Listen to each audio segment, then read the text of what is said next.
গুপ্ত গুপ্ত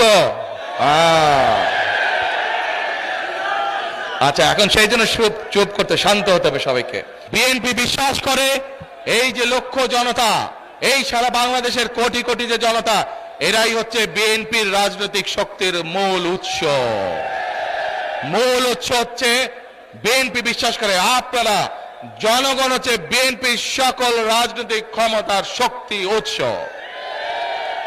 আমরা শহীদ জিয়ার সময় এখানে বহু মুরব্বী উপস্থিত ছিলেন, শহীদ জিয়ার সময় দেখেছেন কিভাবে খাল খনন হয়েছে। আপনাদের এলাকায় হয়েছিল। আমরা সেই খাল খনন করতে চাই। কে কে চান খাল খনন করব? সবাই চান খাল খনন করব। খাল খনন করলে উপকার হবে এলাকার, খাল খনন করলে এলাকার পুরা জেলার মানুষের উপকার হবে। আমরা যে ফ্যামিলি কার্ড বলেছে, এক মিনিট ভাই, এক মিনিট দাঁড়াও, এই যারা স্লোগান দিবা এখন বুঝবো যে অন্য কেউ তোমরা।